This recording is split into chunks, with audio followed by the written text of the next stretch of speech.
दोस्तों सुजलॉन एनर्जी की बात करें तो यहाँ पे दो बड़ी ब्रेकिंग न्यूज निकल के आ रही है जिनको हम एक एक करके डिस्कस करने वाले हैं। सुजलॉन एनर्जी को जिंदाल ग्रुप की तरफ से बहुत बड़ा नया ऑर्डर मिला है। दूसरी तरफ देखें तो कल जो खबर निकल के आई थी इकोनॉमिक्स टाइम्स में जो खबर थी कि टाटा ग्रुप की तरफ से एक बड़ा टेंडर सुजलॉन को मिल सकता है। इसके ऊपर उन्होंने अपना क्लेरिफिकेशन दिया है। क्या है पूरा मामला उसको समझने की कोशिश करेंगे इस वीडियो के माध्यम से।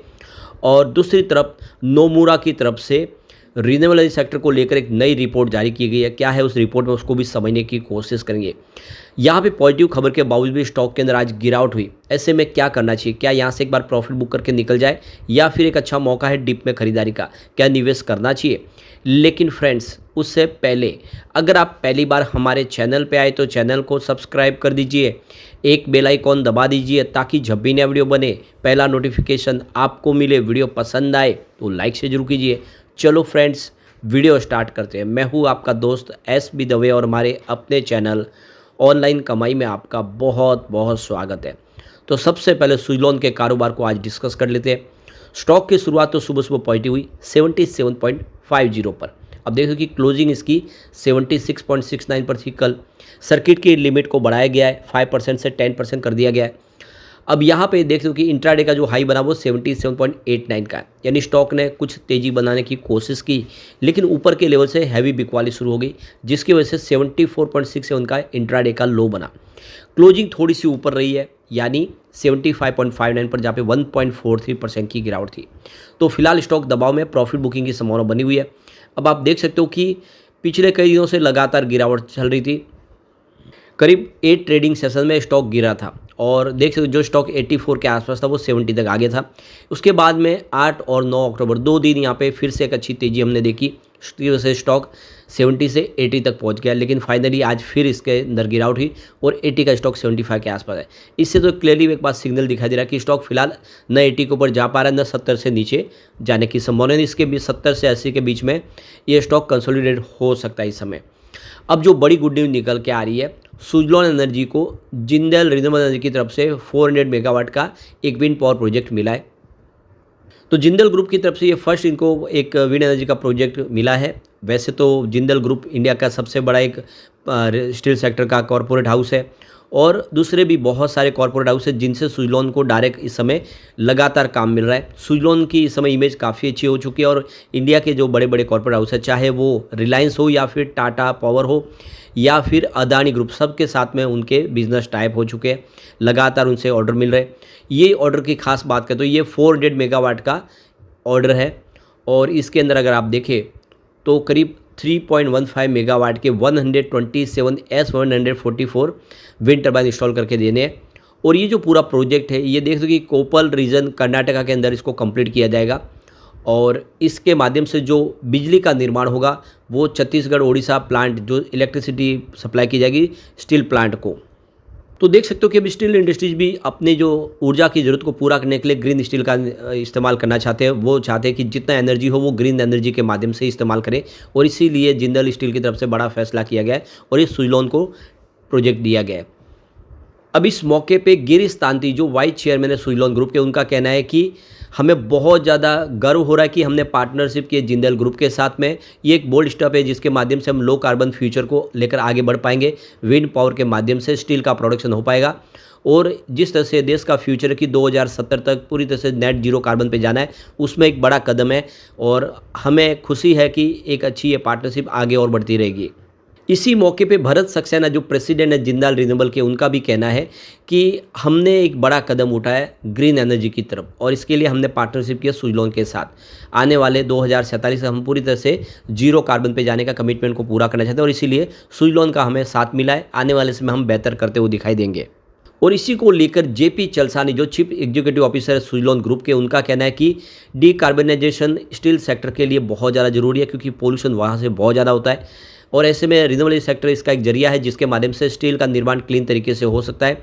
और आत्मनिर्भर के तहत यहाँ पे स्टील के निर्माण में हमारा योगदान हम चाहते हैं कि आगे बढ़ता रहे और जिस तरह से ये पार्टनरशिप है, ये पार्टनरशिप एक कॉन्फिडेंस बिल्ड करती है। आने वाले समय हम ऐसे ही और पार्टनरशिप करेंगे और हमारा बिजनेस है जो एक तरह से देखें तो हम पारदर्शी तरीके से आगे बढ़ाएं, जिसकी वजह से बड़े बड़े जो कॉर्पोरेट हाउस है वो हमारे साथ में बिजनेस टाइप करें और ये एक हमारा बड़ा अचीवमेंट है। तो कुल मिला के काफ़ी अच्छी गुड न्यूज़ है। इसके बीच में एक और बड़ी अपडेट निकल के आ रही है। सुजलॉन एनर्जी की तरफ से एक्सचेंज को जानकारी दी गई है, एक क्लेरिफिकेशन दिया गया है। तो कल जो इकोनॉमिक्स टाइम्स में खबर निकल कर आई थी कि टाटा पावर एक बड़ा टेंडर जारी करने जा रही है, करीब 3 गीगावाट का विंड सोलर हाइब्रिड प्रोजेक्ट लाने जा रही है और इसमें बहुत सारी जो मैन्युफैक्चरर कंपनियां, जो विंड टर्बाइन का निर्माण करने वाली कंपनियां, वो हिस्सा ले सकते हैं। तो उसमें सुजलॉन एनर्जी का भी नाम था। इसके अलावा भी बहुत सारे जो ओरिजिनल इक्विपमेंट बनाने वाली कंपनियां, उनके नाम थे।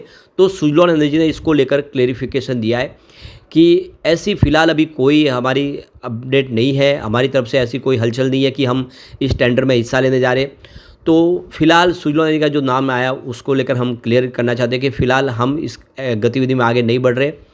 फ़िलहाल अभी देख सकते हो हमारा जो बिज़नेस है वो हम उसको लेकर, हमारे जो लगातार मेंटेनेंस का बिज़नेस, इसके अलावा हम टेंडरिंग प्रक्रिया में भी आगे बढ़ रहे हैं। लेकिन फ़िलहाल टाटा के साथ में हमारा ऐसे कोई भी फ़िलहाल बातचीत आगे नहीं बढ़ रही है। अगर कुछ होगा तो आगे हम खबर जरूर देंगे, लेकिन फ़िलहाल ये पूरी तरह से कोरी अफवाह है और हम इसका खंडन करते हैं। तो ये जो खबरें निकल कर आई ये किस सोर्स से आई है हमें पता नहीं, लेकिन हमारी तरफ से अभी फ़िलहाल इस मामले में कोई भी ऐसी अपडेट नहीं है जिसकी जानकारी एक्सचेंज को देनी चाहिए। जब होगी तो देंगे ज़रूर। तो कुल मिला के उन्होंने क्लेरिफाइड किया कि फ़िलहाल जो टाटा पावर का जो बड़ा प्रोजेक्ट है, जो 3 गीगावाट का इंडिया का सबसे बड़ा प्रोजेक्ट हो सकता है, उसमें अभी फ़िलहाल सुजलॉन एनर्जी की तरफ से कोई भी आगे बढ़ा नहीं गया है। लेकिन लग रहा है कि भविष्य की गर्त में क्या है, हो सकता है कि आने वाले समय ऐसा कुछ हो। लेकिन सुजलॉन इसलिए बहुत बिल्कुल देखिए मजबूत की तरह से आगे बढ़ने वाली कंपनी है। ये ऐसे भविष्य के जो टेंडर है वो मिल सकते हैं, क्योंकि एनटीपीसी का बड़ा टेंडर भी कंपनी ने हासिल किया है। अब जो बड़ी अपडेट निकल के आ रही है, नोमुरा की तरफ से एक रिपोर्ट जारी की गई है कि रिन्यूएबल एनर्जी सेक्टर में जो सरकार का जो सपना है कि 2030 तक 500 गीगावाट की कैपेसिटी को पाना है, तो करीब $200 बिलियन की निवेश की जरूरत पड़ेगी। तो बहुत सारे इन्वेस्टमेंट की जरूरत पड़ेगी और ये सारा इन्वेस्टमेंट सरकार की तरफ से तो आ नहीं सकता, इसलिए प्राइवेट प्लेयर को भी यहाँ पे हिस्सा लेना पड़ेगा बढ़ चढ़ के। इसके अलावा विदेशी निवेश भी लाना होगा एफडीआई के माध्यम से, तभी ये जो सरकार अपना जो सपना सोचे उसको पूरा कर सकते। आने वाले समय जो पावर डिमांड है वो 7% CAGR की ग्रोथ से लगातार बढ़ती हुई दिखाई देगी और ऐसे में अभी जो हम प्रिडिक्ट करें उससे बहुत ज़्यादा बिजली की ज़रूरत पड़ सकती है। तो कुल मिला के आने वाले समय काफ़ी बड़े निवेश की ज़रूरत पड़ेगी और इसीलिए अभी से इसके बारे में सरकार को भी सोचना होगा कि किस तरह से निवेश लाया जाए। जो इंडिया को अगर अपना टारगेट सेट करना है तो करीब $200 बिलियन का निवेश लाना ही होगा। तो देख सकते हो कि आने वाले समय सरकार ग्रीन एनर्जी को पूरी तरह से लागू करना चाहते हैं। जो भी ऊर्जा की जरूरत है वो ग्रीन एनर्जी के माध्यम से पूरा करना चाहते हैं, तो फंड तो लाना होगा। प्राइवेट प्लेयर भी इस समय काफ़ी ज़्यादा निवेश करें। जितने हमारे बड़े कॉर्पोरेट हाउस है वो सारे ग्रीन एनर्जी में इंटर हो चुके, चाहे वो रिलायंस हो, अदानी हो, फिर टाटा ग्रुप हो, सारे के सारे ग्रीन एनर्जी सेक्टर में निवेश कर रहे। अब यहाँ पे हमारे सामने म्यूचुअल फंड के सितंबर महीने के आंकड़े भी आ चुके हैं जो थोड़े से चौंकाने वाले। सितंबर महीने में 12 म्यूचुअल फंड ने नई एंट्री की है, यानी 12 म्यूचुअल फंड यहाँ पे निवेश किए हैं, लेकिन सामने 15 म्यूचुअल फंड ने बिकवाली कर दी है, यानी 15 म्यूचुअल फंड यहाँ से एग्जिट कर चुके हैं, प्रॉफिट बुक कर चुके हैं। तो इसी वजह से देखिए तो सितंबर महीने में शेयर की प्राइस थोड़ी नीचे आई थी, क्योंकि म्यूचुअल फंड की तरफ से जम के बिकवाली हुई थी। लेकिन अब जैसे कि स्टॉक थोड़ा सा करेक्ट भी हो चुका है, आने वाले समय फिर से एक पॉजिटिव संभावना बन सकता है, स्टॉक आने वाले समय फिर से बेहतर कर सकता है। तो एक मौका अच्छा है लॉन्ग टर्म इन्वेस्टर के लिए कि सुजलॉन जैसे स्टॉक में निवेश कर सकते हैं।